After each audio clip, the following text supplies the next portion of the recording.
I'm a skyscraper Wayne. I live on the 19th flare. But I'm no going out to play any more. Since we moved to our new house, I'm wasting away. Cause I'm getting one less meal every day.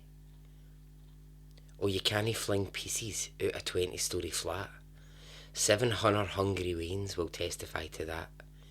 If it's butter, cheese or jelly, if the breed is plain or pan, the odds against it reaching earth are 99 to 1. Now, if you're thinking, what the bejesus are you going on about, Barry Henderson?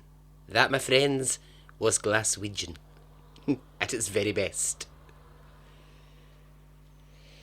It's the Jilly Peace song, a well-known ditty, and it comes from the area where our story is set. An area of darkness, of history, of myth and morbid legends. And when darkness, morbid curiosity and hysteria meet, it's a mess. Welcome to Extraordinary Stories Podcast.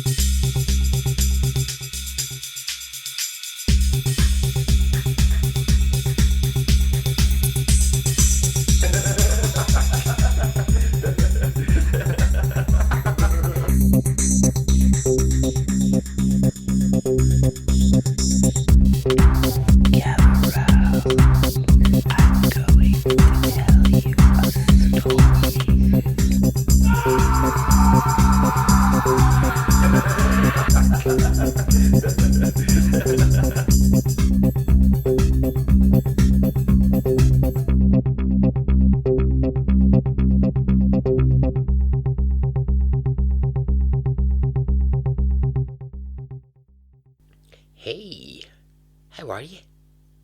You well? Are you good? I don't know why I shouted that. Sorry, it was awfully loud.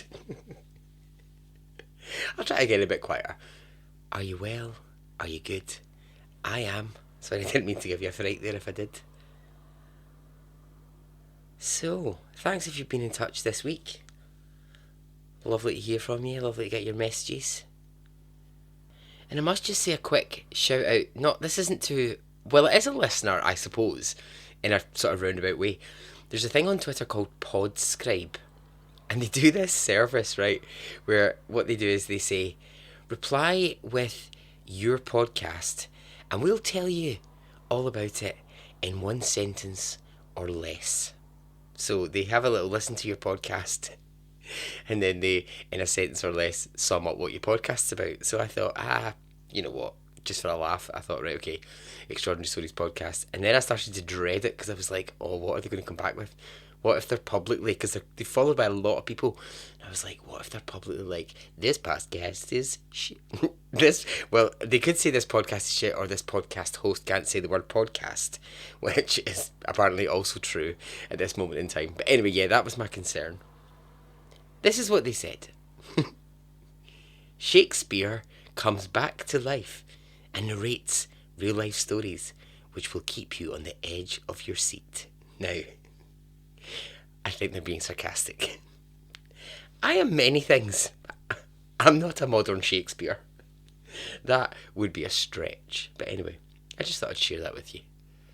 So this story, I cannot believe I've not told this story yet. It's set in Glasgow. It is perfect for this podcast. It's like this week, the universe aligned and it sent me this story. Okay, my fierce friends, are you ready? Okay, let's go.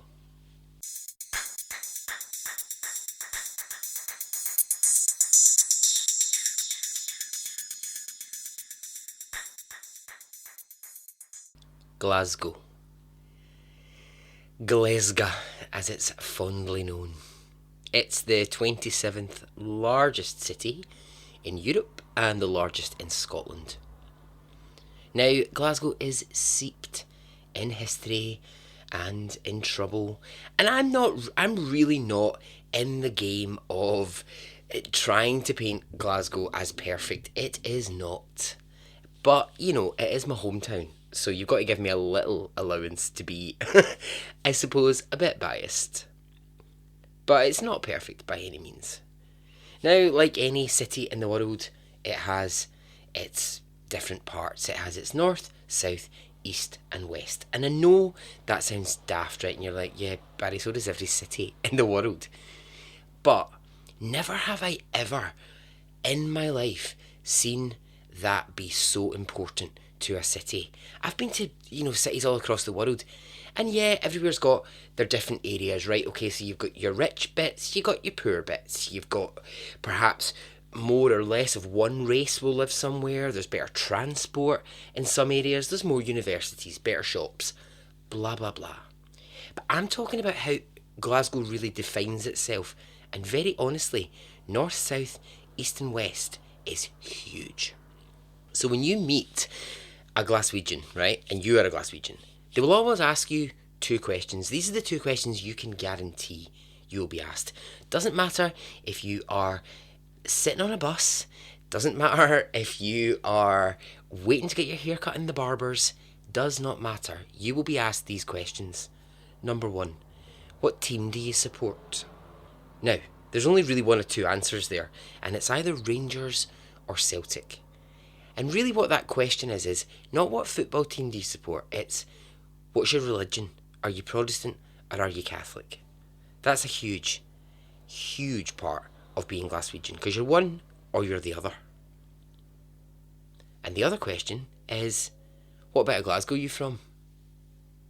And you can reply with either the west, the east, the north, or the south. And what comes with that is an immediate judgment.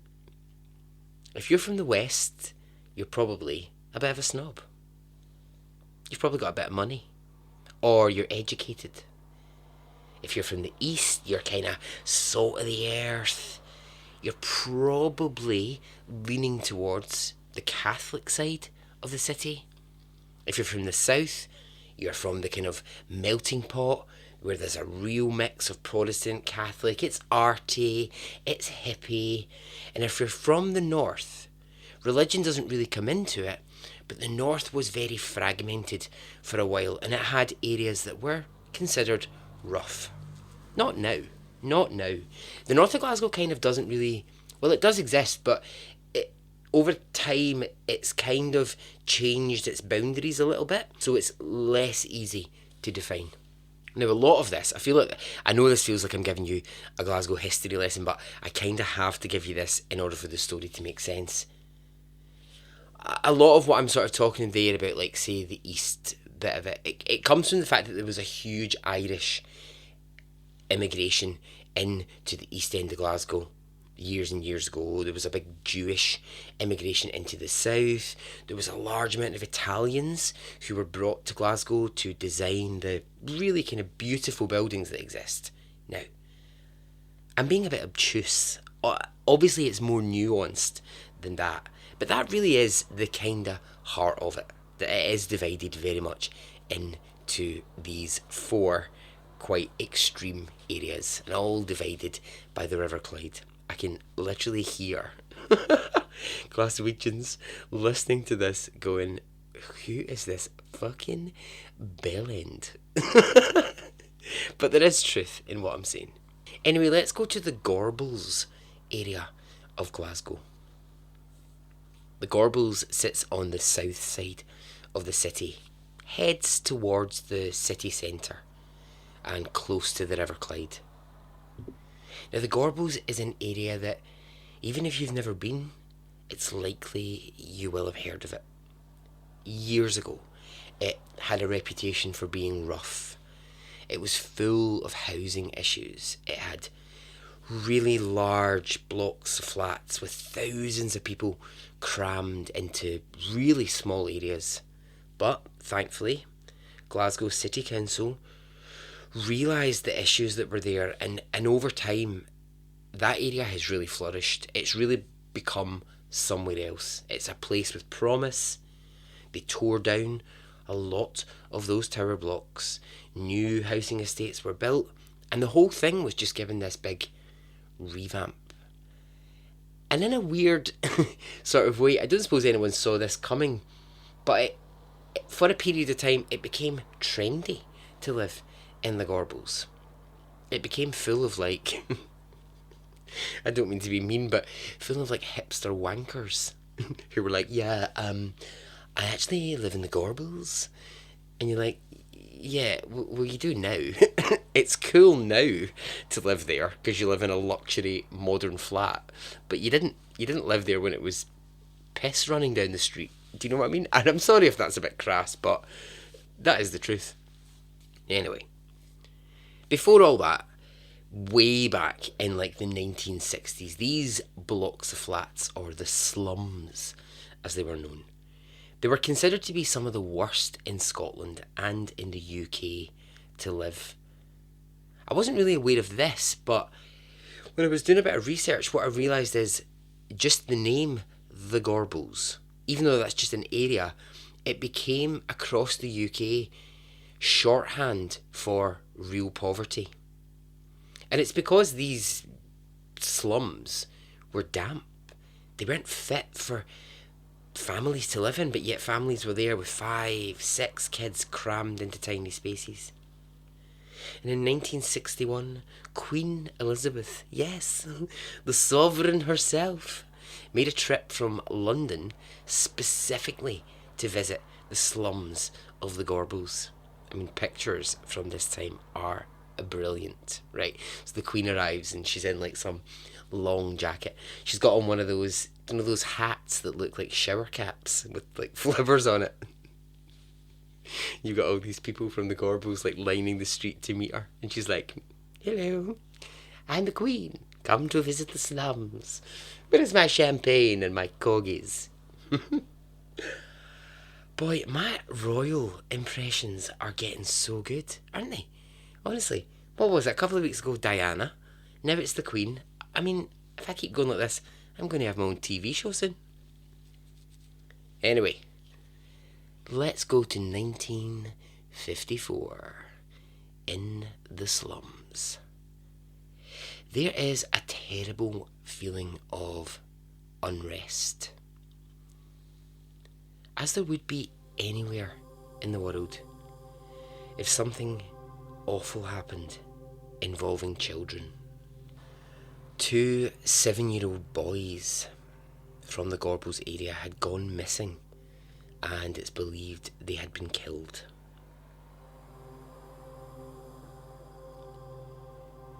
No one felt the fear and the terror more than the local children.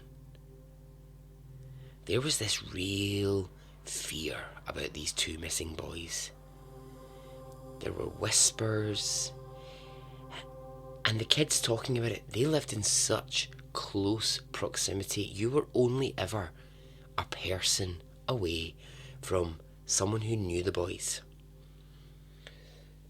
Someone who was friends with one of them, or someone who was friends with one of their cousins, or a neighbour of the family.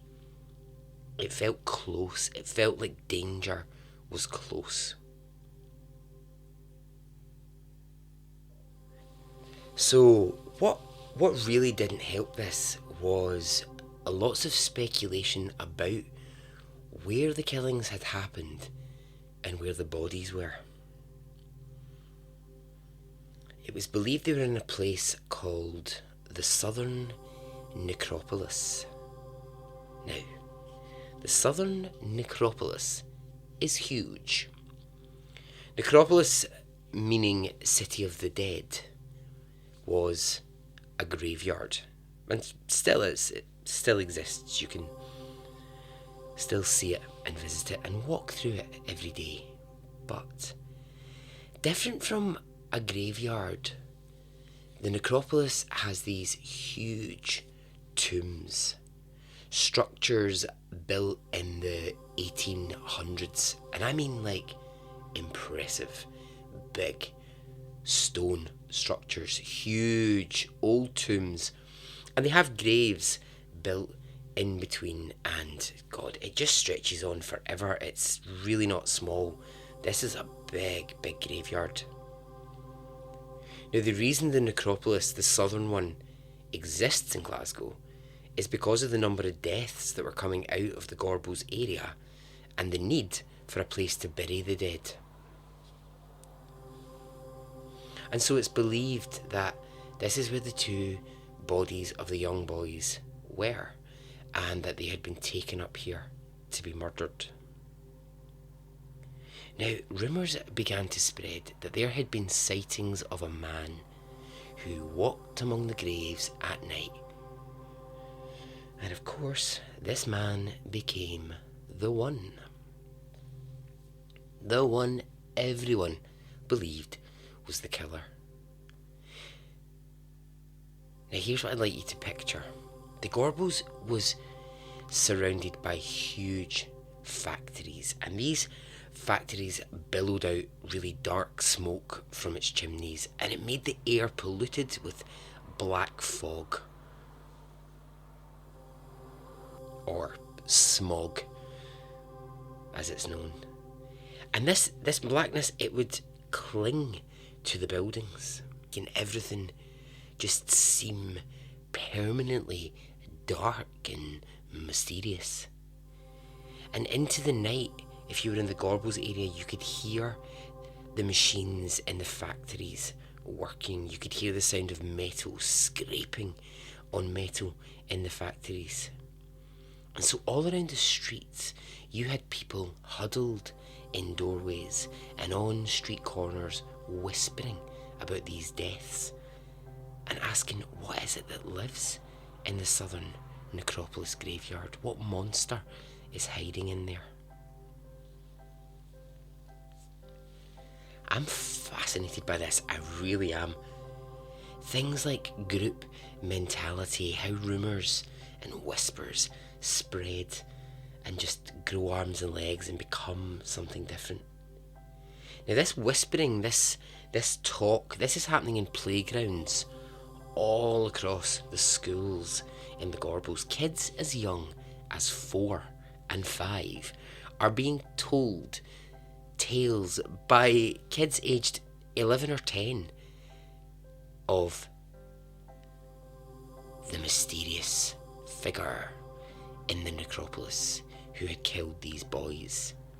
Now they never worried these 11 and 10 and 11 year olds that they were going to freak out the younger kids. They felt it was like their duty to warn the wee kids that there was a man on the loose and they had to watch out. And then a strange plan begins to take shape. The kids in this area decide they're going to take matters into their own hands. Enough of this fear. Enough of being scared of this monster, or for waiting for the adults to catch him. They were going to catch him themselves. On a freezing cold night in September, when it was dark, Police Constable Alex Deeprose received a call at his Glasgow Southside Police office.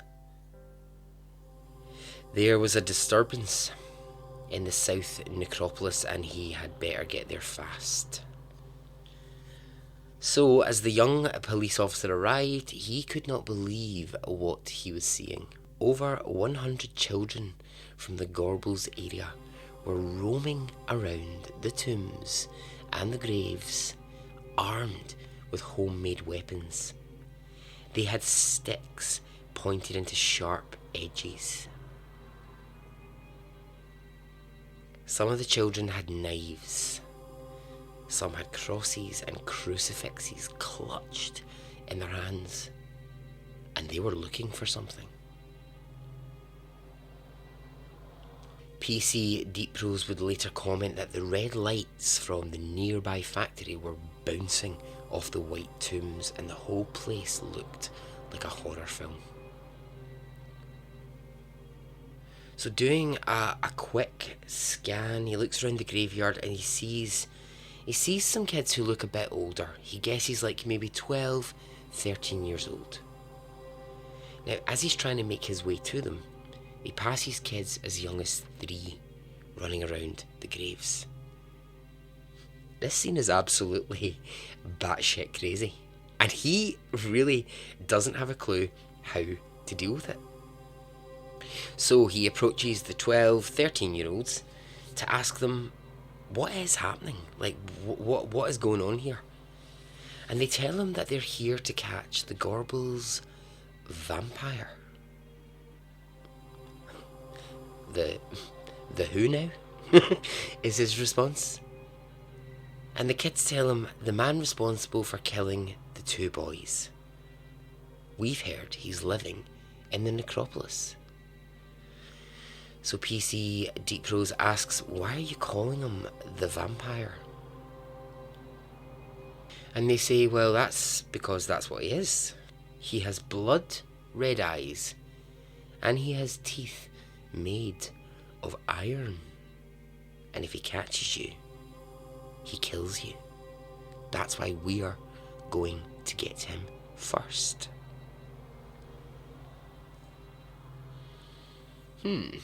So, hearing all of this and thinking, what am I going to do here? PC Deep Rose decides he has to walk back to the police station. This is 1954, remember, so he couldn't exactly just pick up the phone and phone them. He has to walk back to the police station and try and explain this situation to his fellow officers and ask for help. I would love to have been a fly on the wall during that conversation. Can you imagine? Sorry to bother you, but there seems to be 100 children roaming the graveyard in the dark with weapons looking for a vampire, and I need help. So a team of police arrive, and by this point there are more kids. It's now like 130 kids in that graveyard, and it takes time. It takes time to get them to disperse. The officers have to chase the kids out of the graveyard. They just act like it's a game. They're trying to run from the police. They think it's this big fun thing. And eventually, it's not until 11 o'clock that evening that all of the kids are out of the graveyard and returned to the tenement flats that they live in. Now you might wonder, why were these kids out so late? Weren't their parents like wondering where they were? Well, not really. It was a part of the culture. Kids played in the street, well into the dark hours, and sometimes they wouldn't come home till 11 o'clock. So it wasn't really that strange. I mean, the younger ones worry me. The ones that are like 3 and 4, I'm like, why are they allowed to roam about? But then I'm thinking, well, did they maybe have older siblings who were there? Was that maybe the thing? Still doesn't really make it okay, but anyway.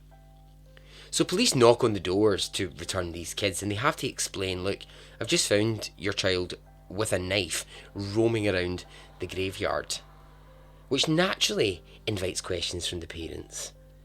And of course what the parents want to know is, well, have you caught him? The man in the graveyard, the child killer.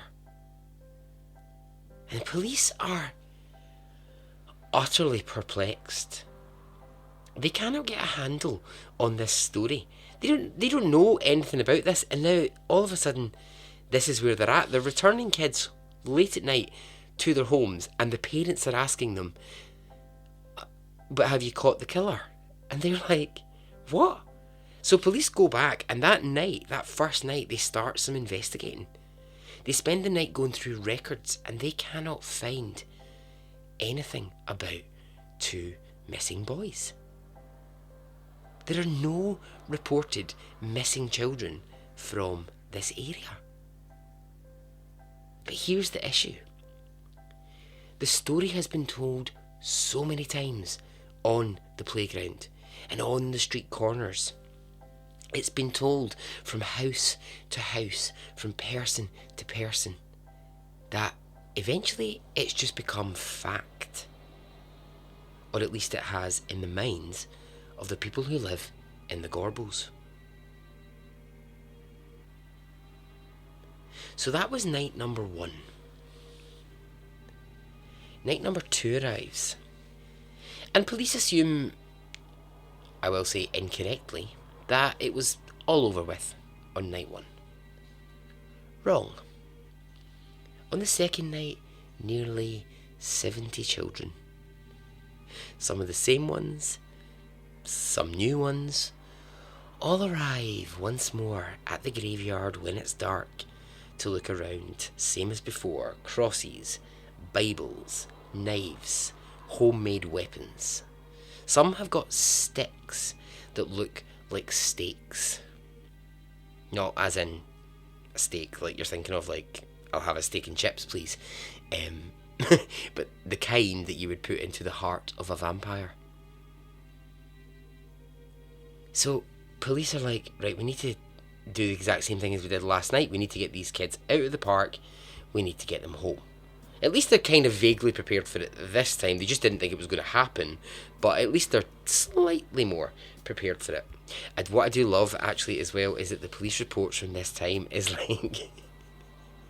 I don't know if this is just these kids or on this particular evening, but these kids were not for leaving the graveyard easily. I think they were just being outrageous to the police officers. It wasn't like a polite, oh yes, thank you officer, I will definitely now leave the graveyard now that you've asked me. I think the kids were like, I'm just going to stick my 2 fingers up at you and say, no, I'm staying in the graveyard. So they had quite the job getting them out. But what was really interesting, police, was this vampire obsession. This description from kids about the blood red eyes and the iron teeth. This was like, where is this coming from? And why are they thinking that this thing is roaming around, coming for them at night? So police are talking about it, and this is something that happens in every town, every city, every place across the world. There's always made up characters that parents will use to try and, frighten their kids into getting into bed or eating their vegetables or whatever. Now, it just so happened that around that time, in the south of Glasgow, parents would talk about Jenny with the iron teeth. Okay, who the hell is Jenny with the iron teeth? Well, she didn't exist, right? She's made up. But she was someone that parents would tell their kids about if they didn't do things like go to bed. If they didn't do things like eat their dinner. They were told, Jenny's coming for you and she's going to take you into care. She's going to take you away if you don't behave. And there was a little rhyme about Jenny, and it goes like this. Jenny with the iron teeth, come and take the child. Take him to your den where the bogey lives. But first, put both your big teeth into his wee, plump sides. Scary as fuck. Imagine being 4 years old and you're told that a woman with iron teeth is coming for you and that she's going to bite you. So police are now like, alright, hang on. Is this the vampire mix-up? Is this where we're getting this from? So this is all the thinking that's going on day 2. Then day 3 rolls around, and police think, right, surely we cannot have a third night of kids roaming the graveyard. And they do. This time, less, but still, 30 odd kids appear in the graveyard. Again, they go through the rigmarole, they get them home. By the 4th night, police are stationed around all of the entrances and the secret entrances to the park to stop kids from entering. Now, what police decide here is if they're going to get to the bottom of this, they're going to have to start interviewing some of the kids to try and understand what's going on.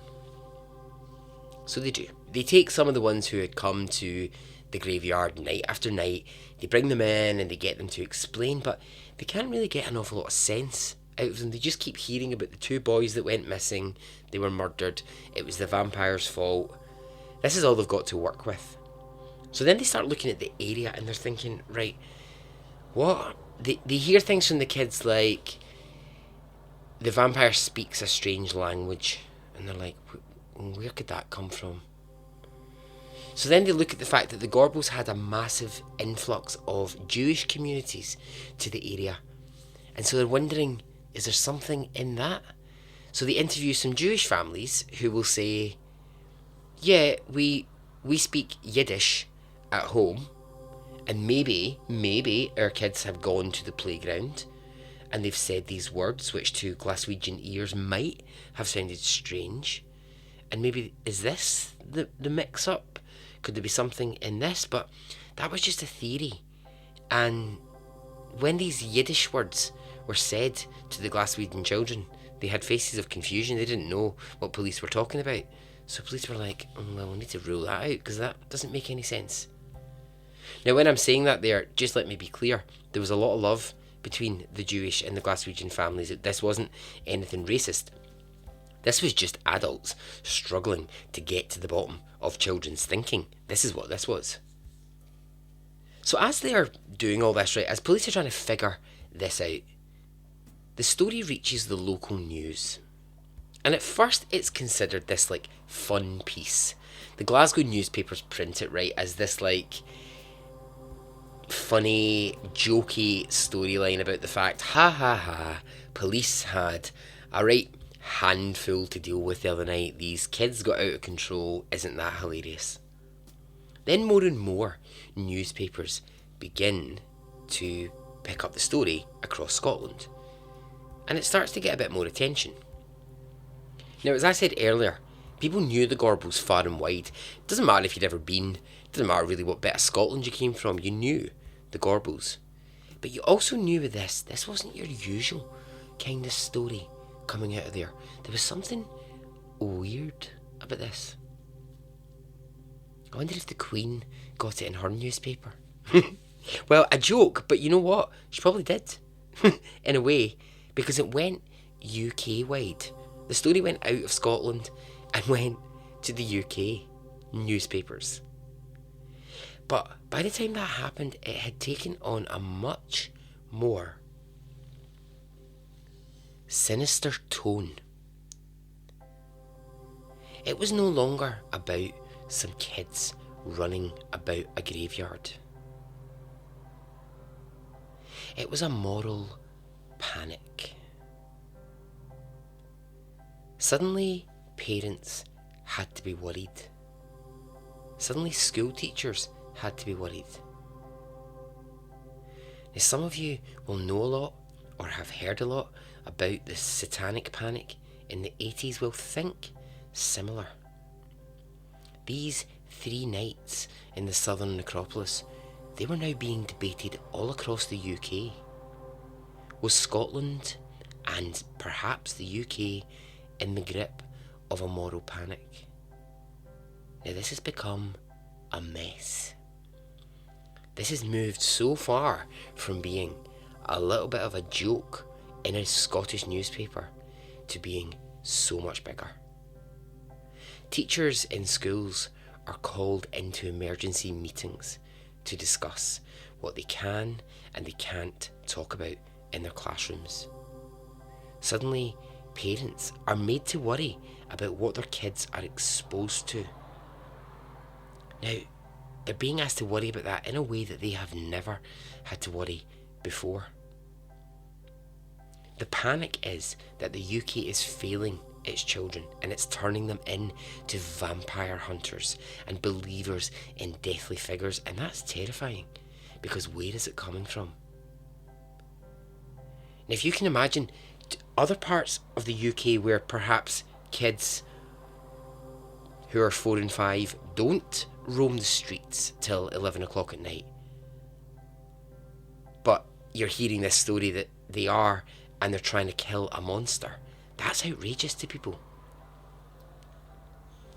So yeah, I mean, earlier I joked that this must have reached the Queen, but it must have, because this made its way into British Parliament and suddenly the government are debating it.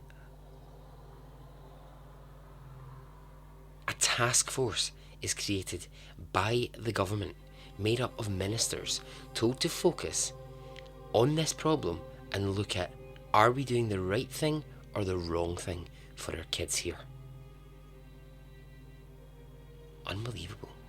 So they start by looking at what are kids reading, what are kids watching. Now, even in 1954, it's the same things that we hear now. It comes back to, if kids are believing in this, they're seeing it somewhere or they're reading it somewhere. If kids are violent, it's because they're seeing violence on TV. This argument's huge, we'll not get into it now, but we know that it exists.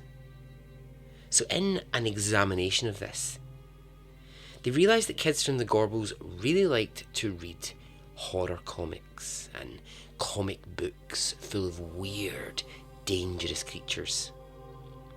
And where are these comics coming from? Well, they're coming from America. And so, the question is posed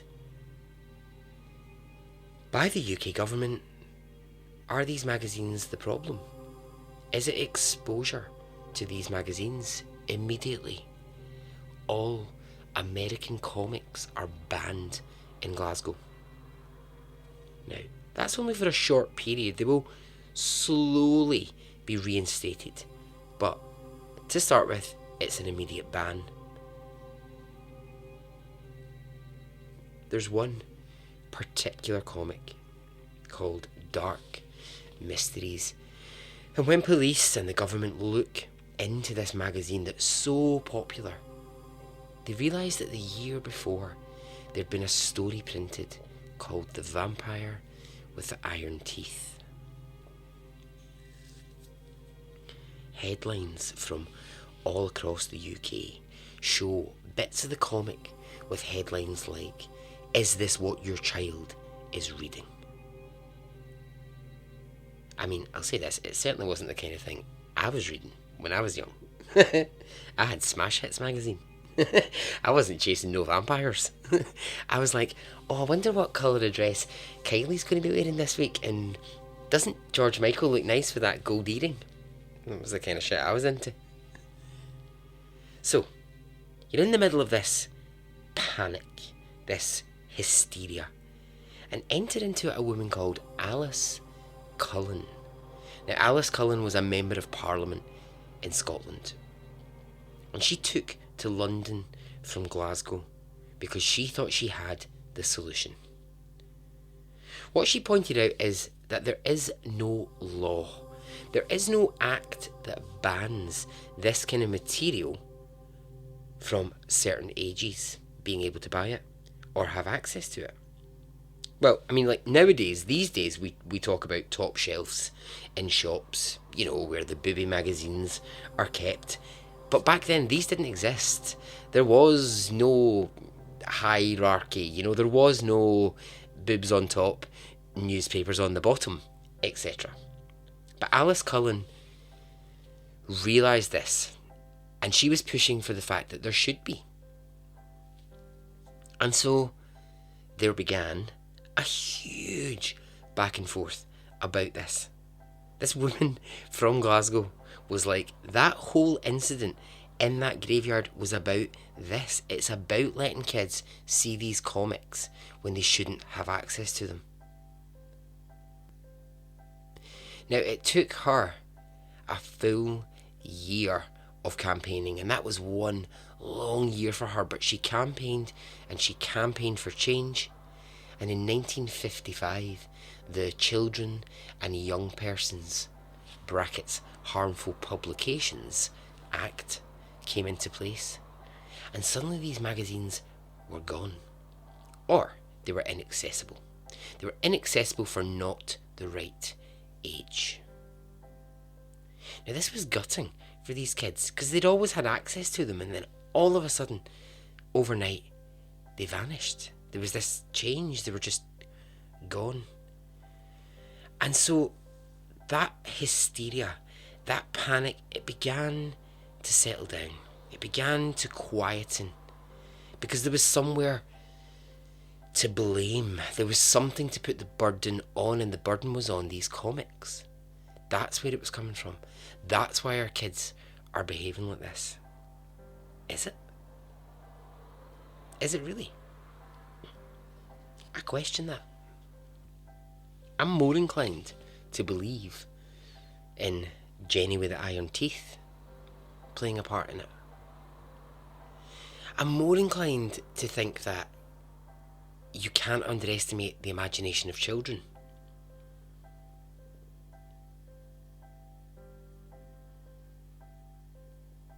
I think this is a really interesting statement from one of the boys who was there that night and is still alive today. He remembers when these magazines disappeared, and he says, it was like the Holy Grail getting one of those American comics. We had them, and then all of a sudden they vanished, and we wanted them back. When he talks about that night in the graveyard, he remembers it so vividly. He says, we went there with stakes because we knew it was real. There was a monster and we wanted him dead. The plan for us kids was to corner him, and we would all kill him together, stab him to death. But police arrived and we couldn't do that. He goes on to say, I've told my wife over the years the story of the Necropolis vampires, and she shakes her head as if I'm still 8 years old and talking nonsense. But I still believe we were right. Something or someone was lurking in that graveyard, and we just never caught him. It took years for this to calm down, and now, with distance, it's earned its place in history. But I think the thing that fascinates me the most is the fact that what started as a rumour on the playground, this rumour about 2 dead children who never existed, became a UK-wide epidemic. It became this mass hysteria when all those kids wanted was revenge against a man who didn't exist for a crime that never happened. And so ends the story.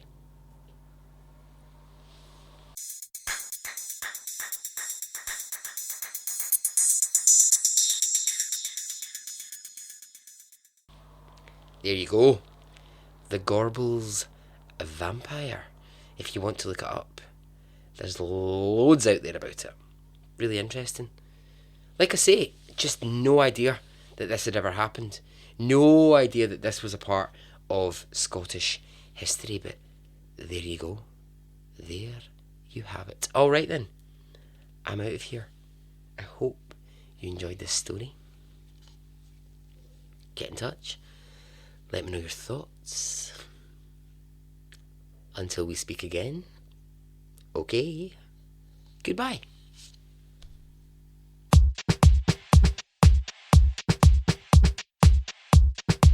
It didn't affect me really one way or the other.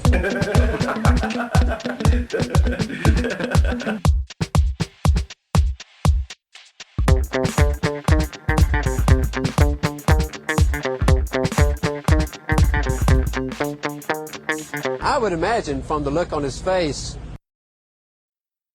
let's get it on, let's do it, let's get it over.